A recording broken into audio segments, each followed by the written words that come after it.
정치평론가 이강윤의 오늘.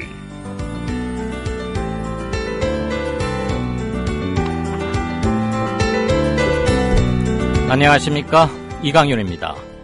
4월 8일 화요일 순서 시작합니다. 새정치연합이 기초단체 공천 여부를 국민과 당원 뜻을 물어서 결정하겠다고 밝혔습니다. 한 달 가까이 끌어온 정당 공천 논란은 일단 종지부를 찍을 전기를 마련했습니다.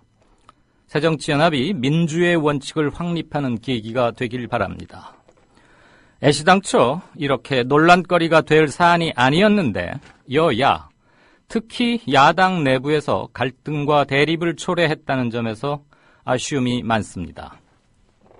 이 사태의 원인 제공자는 두말할 필요 없이 공약을 파기하고 국민을 우롱한 새누리당인데, 정작 소란은 정직하게 약속을 지키려 했던 야당에서 일어났기 때문입니다.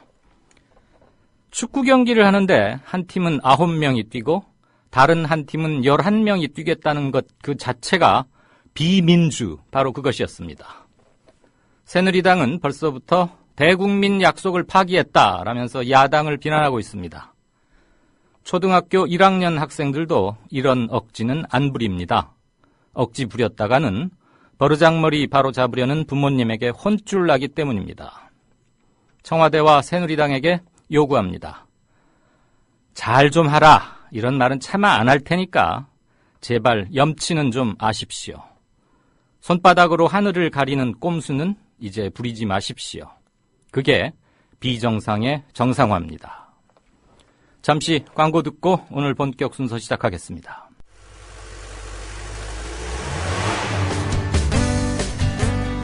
새로운 시작, 새로운 여행, 대한민국 투어. 대한민국 투어는 45인승, 28인승, 리무진 등 다양한 관광버스를 보유하고 있으며 최고의 서비스와 저렴한 가격으로 모든 차량을 이용하실 수 있습니다. 차량 문의는 1599-2686, 1599-2686. 여러분의 편안하고 안전한 여행길, 대한민국 투어가 함께합니다. 결혼식, 가족여행, 세미나, 네이버나 다음에서 대한민국 투어를 검색하세요. 45인승 리무진, 일반 버스, 35인승 버스, 28인승 리무진, 25인승 버스. 서울, 경기, 인천 어디서나 1599-2686. 오늘 이강윤의 오늘이 마련한 반찬은 다음과 같습니다. 논쟁으로 본 뉴스에서는 공정거래위원회의 지자체 규제 완화를 좀 짚어보겠습니다. 경제 쟁점 코너에서는 우리나라 대한민국의 정부 부채를 생각해보겠습니다. 그리고 진짜 인터뷰 시간에는 새정치민주연합의 민병두 의원, 대표적인 전략통이죠. 전화 연결해서 기초선거 정당공천 폐지 여부를 둘러싼 오늘 결정의 뒷얘기, 이런 것들 들어보겠습니다. 청취자 여러분께서 궁금하신 거, 또 물어보고 싶은 것 있으면 청취자 게시판에 올려주시면 제가 반영하겠습니다. 오늘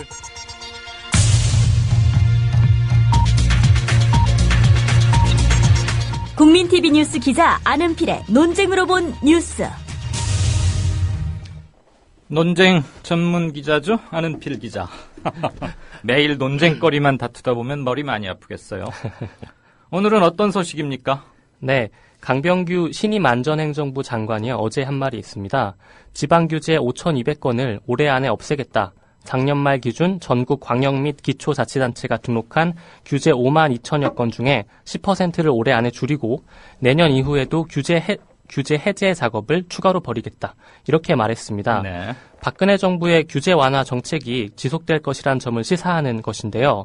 이런 규제 완화의 범위에 사회적 약자를 보호하는 지방자치단체의 법규가 포함이 돼서 논란이 일고 있습니다. 지자체 법규라는 건 조례나 규칙을 말하는 거죠. 지금 기초자치의회에서 다 정하는 것들인데, 지자체까지 규제 완화에 동참하라는 얘기군요. 구체적 내용을 좀 짚어봐 주십시오. 네, 공정거래위원회는 지난달에 전국 지방자치단체에 공문을 보내서요, 경쟁을 제한하는 자치법규 개선 과제를 올해 상반기 안에 완료하라. 이렇게 말했습니다. 3월 24일부터는 권역별로 업무 설명회를 열고 있고요. 또 26일에는 지자체의 조례, 규칙 가운데 총 2134건을 경쟁을 제한할 우려가 있는 자치법규로 지목했습니다. 그런데 문제는요. 공정위가 폐지, 완화하라고 압박하는 자치법규에는 협동조합이나 사회적 기업 같은 사회적 경제 분야와 중소기업 소상인, 여성, 장애인과 같은 경제적 약자를 지원하기 위한 경제 민주화 조처가 다수 포함되어 있다는 것입니다. 네. 구체적으로 보면요.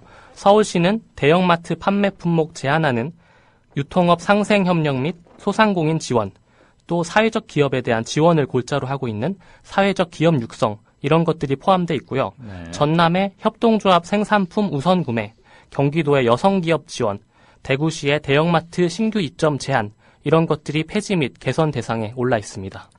이런 것들은 지금 나쁜 규제로 규정하고 개선 내지는 없애버리자 뭐 이런 얘기죠. 네. 그런데 공정위는 왜 이런 사회적 약자를 보호하려는 규제를 완화하고자 하는 겁니까? 그러니까 지금 사회적 약자 보호하자는 네. 것으로 만들어진 것을 지금 느슨하게 하거나 없애버리자는 얘기 아니에요. 네, 맞습니다. 이게 지금 사회 공의에 맞고 공정거래위원회의 이름인 공정합니까? 네, 결국에는 경쟁을 저해하는 요소들, 여기서는 지자체의 규제가 되겠죠. 이런 것들을 제거하고 결국 경쟁을 강화시켜서 효율성을 높이고 경제 활성화를 이루겠다, 이런 뜻인데요. 공정위는 시장 진입 제한, 사업활동 제한, 차별적 규제 이런 것들을 개선하면 시장 경쟁이 촉진될 것이다, 이런 주장입니다. 네. 그리고 이러한 주장의 근거로 지방자치단체의 경쟁 제한적 조례 규칙 등에 관한 실태 파악 및 개선 방안 연구라는 보고서가 있는데요. 공정위가 해당 사항을 한국규제학회에 용역 의뢰했었습니다. 그래서 이 보고서 내용을 보면 경쟁 제한 규제가 총 78건에 달한다고 합니다. 네. 그리고 연구 책임을 맡았던 김진국 배재대학교 중소기업 컨설팅학과 교수는 이런 말을 했는데요. 간접적 규제는 경제 민주화, 녹색 성장, 지역 발전 등의 아젠다 때문에 증가했다. 장기적으로 수혜 업체 스스로 시장 경쟁력을 제고할 유인을 빼앗기 때문에 국가 전체적인 경쟁력을 떨어뜨린다. 이렇게 지적했습니다. 한국규제학회라는 학회도 있군요. 네. 많습니다. 조례라는 건 말이에요. 지방자치단체의 의회에서 제정되는 자치법규잖아요. 그런데 그 조례는 기본적으로 법령의 범위 안에서만 제정이 되는 거지 않습니까? 그 법령이 정하고 있는 틀을 넘어설 수 없는 거잖아요? 네, 맞습니다. 그 조례라는 건 지자체의 권리이고 또 지자체의 영역인데요. 그 부분을 폐지, 개선해야 한다고 지목한 것 자체가 지자체의 권리나 영역을 침범했다고 볼 수도 있습니다. 관련해서 김기식 새정치민주연합 의원이 한 말이 있습니다. 조례들 중 일부는 이미 상위 법률을 근거로 시행되고 있다는 점에서 공정위가 규제 개혁을 명목으로 법에 기초한 조례의 폐지나 개선을 운운하는 것은 명백한 월권으로 국회의 입법권을 침해하고 경제 민주화에도 역행하는 것이다. 이렇게 지적했습니다. 월권이자 국회 고유인, 국회만이 할 수 있는 입법권을 침해하는 것이다. 이런 비판에 대해서 공정위 뭐라고 말하고 있습니까? 네, 공정위가 지자체를 압박한 적 없다, 이렇게 이야기를 하고 있는데요. 아직 최종 결정되지 않았다는 의미 정도로 받아들일 수 있을 것 같습니다. 네. 하지만 이미 공정위가 지자체에 보낸 신규 발굴 경쟁 제한적 조례, 규칙 현황표 이런 것에는 경제민주화 관련된 조례 등이 이미 다 포함된 상황이고요. 네. 그런 상황에서 좀 이런 발언은 이해하기가 힘들고 또 지자체에 공문을 보내고 설명회를 연 것들이 압박이 정말 아니었을까라는 점은 의문이 남습니다. 아니 의문 정도가 아니고요. 네. 줄이라고 이렇게 문서로 내보냈고 그 문서가 확인이 됐는데 그렇습니다. 그 공정위가 부인하고 있다는 게 말이 됩니까, 그게? 네, 저도 이게 말이 앞뒤가 안 맞는다고 생각이 듭니다. 좀 이상한. 앞으로 우리 안 기자가 좀 더 파이팅을 발휘해서 공정위가 왜 이렇게 말이 안 되는지 다시 한번 물어주시고 그렇게. 규제 완화라는 기치 아래 사회적 약자까지 피해를 입을까 걱정되는데요. 지금 공정위가 이렇게 하려고 하는 거 보면 말이에요. 이게 다 지금 대통령께서 규제 완화해야겠다, 암덩어리다, 처부설 원수다 이러고 나니까 지금 막 분위기들이 막 떠가지고 도매금으로 넘어가고 있는 게 아닌가 싶어요. 우리가 우려했던 부작용이 벌써 나오고 있는데 요 사안을 좀 구체적으로 몇 가지 좀 짚어봐 주십시오. 네. 일단은 공정위가 지자체의 경쟁 제한적 규제 완화에 관련해서 사회적 약자에 대한 내용까지 포함시킨 전례가 없습니다. 네. 공정위는 이번에 대형마트의 신규 입점 제한, 영업시간 제한, 의무 휴업일 지정, 판매 품목 제한 등 최근 경제민주화에 대한 사회적 합의를 통해서 이루어진 지자체 조례와 규칙 등도 문제 삼았는데요. 이런 점들이 최근의 사회적 흐름과는 배치된다는 지적입니다. 네. 협동조합, 사회적 기업, 자활기업 이런 것들의 연합 조직인 한국협동사회 경제연대회의 신순예 사무국장이 한 말이 있습니다. 많지도 않은 사회적 경제에 대한 지원을 그나마 끊겠다는 것은 최근 우리 사회 전반에 걸쳐 사회적 경제의 필요성과 중요성에 대한 공감대가 확산되고 있는 것과 정면 배치된다. 이렇게 반발했습니다. 네. 국회는 2012년에 민주당 주도로 협동조합 기본법을 제정했고요. 올해는 새누리당 주도로 사회적 경제기본법 제정이 추진되고 있는 그런 상황입니다. 경제정의 실천 시민연합도 비판에 나섰는데요. 경실련은 경제 양극화와 빈곤, 고용 문제 해결을 위해 사회적 경제의 중요성이 더욱 확대되고 있는 이런 시기에 협동조합, 사회적 기업에 대한 미미한 지원마저 봉쇄하는 것은 결과적으로 대기업의 경쟁력만 키워서 사회적 문제를 더욱 악화시킬 것이다. 이렇게 우려했습니다. 이런 식으로 가다가는 규제 완화가 아니고 대기업 및 재벌들의 민원 처리 창구, 뭐 소원 수리처, 뭐 이런 식으로 흐를까 걱정입니다. 정부 규제 완화 정책 결국 대기업만 혜택 보는 거 아니냐 이런 건데 대단히 걱정스럽군요. 네, 마지막으로 새정치민주연합의 김현희 의원의 발언 소개해드리겠습니다. 김현미 의원이겠죠? 예, 김현미 의원. 네네. 네. 사회적 약자와 경제 민주화, 사회적 경제를 위한 지원은 기울어진 운동장에서 경기하는 사람들이 공정 경쟁을 할 수 있도록 최소한의 도움을 주기 위한 것이다. 결국 정부의 규제 완화가 강자들을 위한 것임을 보여준다. 이렇게 정부의 규제 완화의 본질이 결국에는 강자들을 위한 것 아니냐 이런 비판을 가했습니다. 네, 잘 들었습니다. 앞으로는 공정위가 이렇게 엉뚱한 소리 하고 그럴 때는 논쟁 전문 기자답게 끝까지 취재를 해서 예. 시원시원하게 우리 청취자들께 전해줄 수 있도록 분발해 주십시오. 늘 알겠습니다. 고생 많으십니다. 잘 들었습니다. 네, 고맙습니다.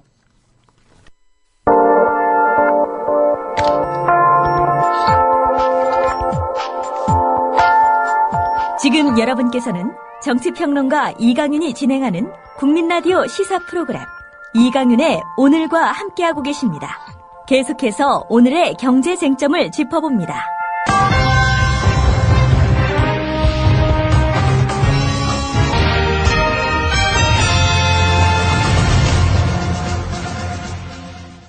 네, 이강윤의 오늘 5시 45분 막 지나고 있습니다.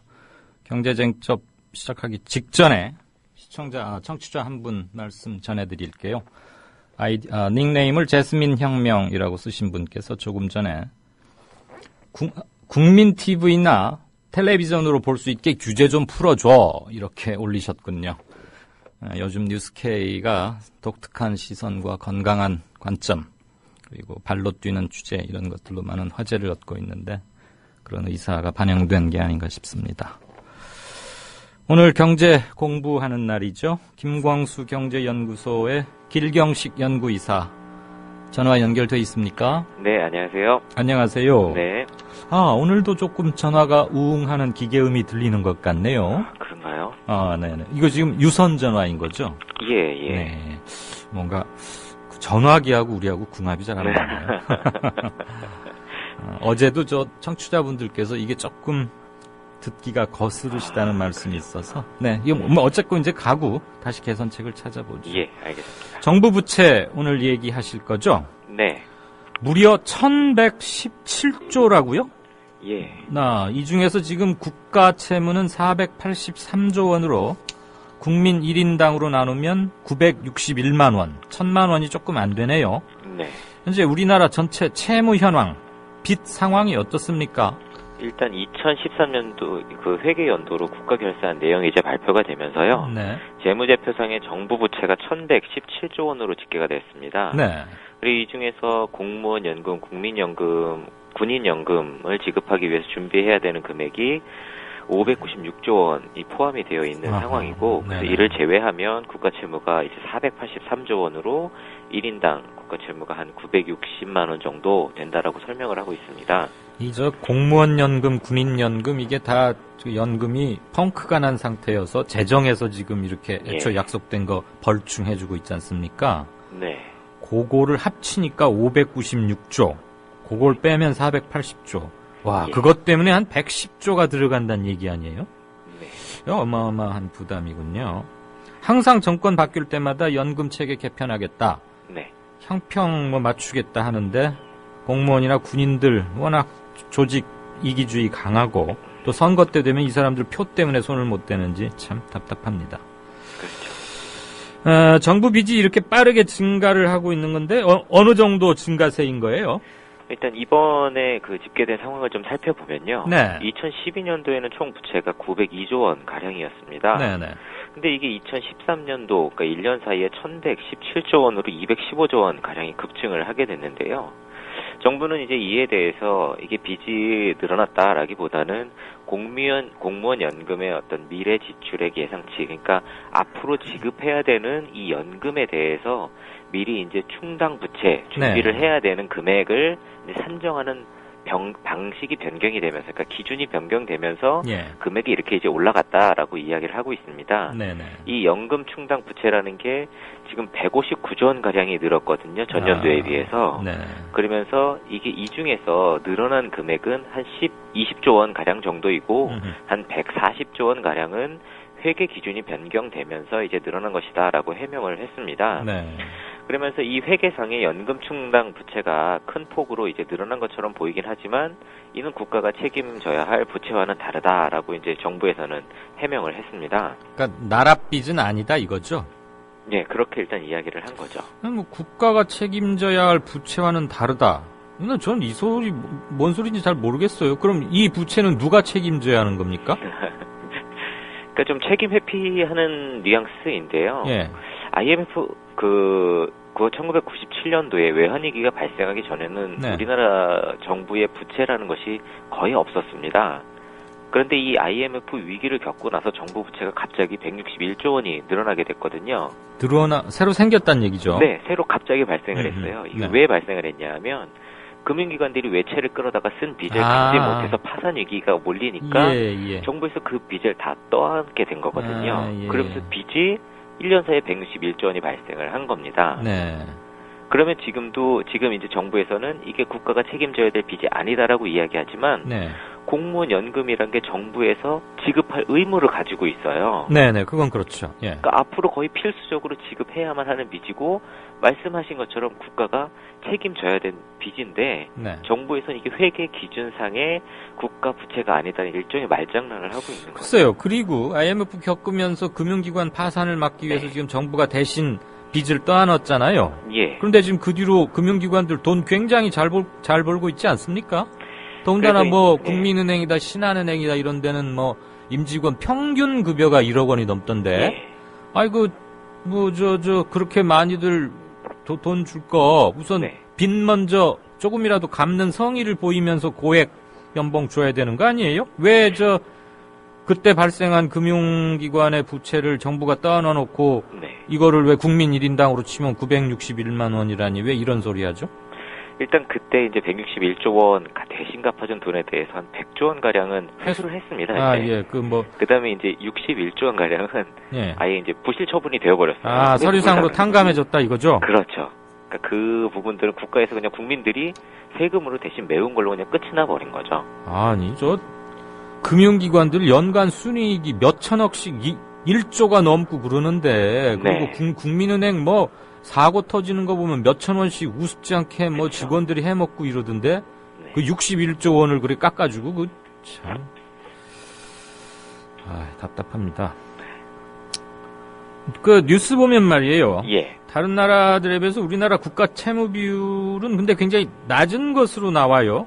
네. 뭐 현재 미국은 뭐 재정 절벽이다 어쩌다 막 이랬었는데 어떻게 네. 된 겁니까? 일단 현재 국가가 발표하는 국가 채무를 기준으로서는 그렇게 나오고 있습니다. 뭐 일본 같은 경우에는 다들 아시는 것처럼 이미 GDP 대비로 200%를 훌쩍 넘어 있고요. 네. 미국 같은 경우는 지금 OECD 평균이 한 107% 정도 되는데 그와 근접한 한 102% 정도를 보이고 있고 독일이 한 88%, 스웨덴이 GDP 대비를 48% 정도를 보이고 있는데요. 네.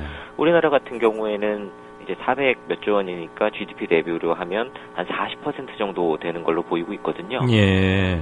뭐 자살률, 노후 준비 못하고 있고, 뭐 교통사고율 이런 것들은 맨날 1등 하더니 또 좋은 쪽으로 거꾸로 1등 하는 것도 있긴 있군요. 거의 뭐 이 정도 40%면 세계 최저인데 네. 양호하다고 봐도 됩니까? 근데 문제는 이 국가 채무 통계라는 것 자체가 너무 엉터리라는 데 있습니다.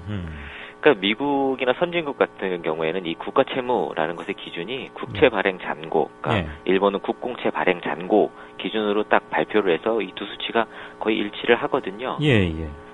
그러니까 이 국채라는 게 원래 국가에서 네. 일정한 이자를 주고 돈을 빌리는 그런 어떤 채권이기 때문에 그렇죠. 이 숫자하고 그 국가 채무하고 이게 거의 일치를 해야 되는 건데 우리나라의 경우 이 두 가지가 지금 현재 일치를 하지 않고 있어요. 아니 거의 일치를 하면 안 되고 딱 맞아야 되는 거잖아요. 1원도 차이 안 나게. 예. 근데 왜 우리는 며칠 전에 통계 문제 짚을 때도 보니까 형편없던데 네. 지금 치부책이 지금 좌우칸이 안 맞는다는 얘기 아닙니까? 쉽게 말하면. 맞습니다. 네. 왜 이래요? 일단 정부에서는 그 정부 빚에 대해서 계속 숨기고 있는 것으로 좀 보여집니다. 네. 왜냐하면 이 국채 발행 잔액이란 거는 네. 그 시장에 상장이 되기 때문에 실시간으로 그 금액이 딱딱 나옵니다. 예. 근데 정부에서는 이 금액이 국가 부채가 아니고 다른 자기네들이 이제 그 계정상에 있는 이 금액들이 부채다라고 계속 다른 게 이게 부채가 아니고 이게 부채다라고 계속 이야기를 하고 있는데 실질적인 국가 채무는 국채 발행 잔액으로 보면 딱 맞습니다. 그렇게 이렇게 붙이고 저렇게 표현한다고 빚이 아닌 게 아니지 않습니까? 맞습니다. 참 이해하기 힘듭니다. 국가 채무, 즉 나라 빚이 1014조 원이면 우리나라 GDP가 지금 한 대략 1200조? 네. 그렇죠? 예. 그럼 GDP 대비 정부 빚이 거의 한 90%쯤 된다는 거네요. 네. 현재 지금 국공채 발행 잔액을 보면 거의 이제 1014조 원 가량이 되고 이게 GDP 대비로 따져보면 거의 90% 가량이거든요. 네. 여기에다 정부가 은행이든 금융권에 대출한 금액이라든지 신보나 기보 등 금융 공기업들의 또 보증선 금액들이 있어요. 근데 이게 또 어마어마합니다. 네. 이런 금액들을 다 합치게 되면 이미 GDP를 육박하는 혹은 넘어서는 수준까지 국가 채무가 증가한 것으로 보여지고 있어요. GDP에 육박하거나 넘어선다는 얘기는 쉽게 말하면 무슨 얘기입니까? 그러니까 1년에 벌어들이는 소득보다 빚이 더 많다라는 거죠. 예, 1년 내내 일해서 그거 한 푼 안 써도 빚 갚고 나면은 없다 이 소리잖아요. 그렇죠. 네. 그런데 1년 내내 일해갖고 빚만 갚을 수는 없잖아요. 그걸로 그렇죠. 먹고 살고 또 짓고 태풍 나면 뭐도 고치고 막 이래야 되는 거 아닙니까? 네. 그나저나 신보나 기보, 그러니까 신용보증, 기술보증 이거 말하는 것 같은데 예. 그쪽의 빚 보증은 다 합치면 얼마나 됩니까? 이게 신용보증기금 같은 경우에는 2012년도에는 50조 원의 빚 보증을 서줬고요. 네. 이게 2013년도에는 거의 55조 원 가까이로 좀 확대를 했습니다.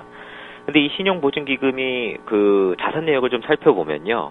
총 자본이 7조 원이고 부채가 1.8조 원이에요. 예. 그 얘기는 신용보증이 가지고 있는 자산이란 게 8.8조 원 가량인데 그렇죠. 이걸 미천으로 55조 원 가량의 빚 보증을 현재 서지고 있는 거고요. 근데 이게 문제는 뭐냐 하면 공적 채무 계산에서 신용보증기금의 채무가 현재 부채로 잡혀있는 1.8조 원만 잡힌다는 겁니다. 빚 보증을 서고 있는 55조 원에 대해서는 네. 그냥 잡히지 않고 있어요. 이게 일종의 분식 회계를 하고 있는 거죠. 분식이요? 예. 그 분식하면은 분식하다가 저 팔자 망친 대표적인 그 국민경제 패끼치고 네. 팔자 망치고 막 도망 다녔던 게 저 대우그룹 김우중 회장 아니에요? 지금 예. 얼마 전에 STX 강덕수 회장도 분식회계 예. 혐의 받고 있던데. 네. 아니 저 신보나 기보면은 이 크레디트 그 신용의 상징 아닙니까? 그렇죠. 일종의 정부기관이라고 볼 수 있는 것이고. 네. 아니, 그런 데서도 분식을 한다는 얘기예요? 그러니까 정부에서 이 경제 성장률을 떠받치기 위해서 빚을 내야 되는데 네. 이게 공식적으로 정부 그 명의로 빚을 내면 이게 통계에 잡혀버리니까 예. 계속 그 우회하는 방법을 쓰는 거고 어쨌든 이 둘을 합치면 지금 그 전체 보증선 그 크기가 73조 원을 넘어서고 있습니다. 이것도 결국 만약에 신보나 기보가 못 갚고 나자빠지면 국민 부담으로 돌아오는 거 아닙니까, 결국은? 그렇죠. 이미 이 신보하고 기보에서 보증서 중에 잘못 보증을 써가지고 예. 정부에서 2003년도, 2008년도 등 뭐 여러 차례 크고 작은 그 보증 손실을 이미 해줬고 예. 지금도 이 보증의 부실률이 거의 5%, 매년 5%입니다. 그러면 매년 2.5조 원 가량 부실이 계속 발생하고 있는 거거든요. 참, 오늘은 우리 길 이사님 설명 듣다 보니까 네. 계속 체온이 올라갑니다. 그 빚보증이라는 거 말이에요. 예. 아니, 이제 보증서 준 사람이 돈을 못 갚을 경우 대신 갚는 거 아닙니까? 맞습니다. 그럼 어떻게 돼요? 신보나 기보. 그러니까 결국에 이제 국민 세금으로 메꿔주는 거죠. 그렇기 때문에 이것도 국가 채무를 집어넣고서 네. 공식적으로 다 관리를 해야 되는데 네네. 지금은 이게 다 그냥 빠져 있다라는 겁니다. 국가 채무에서.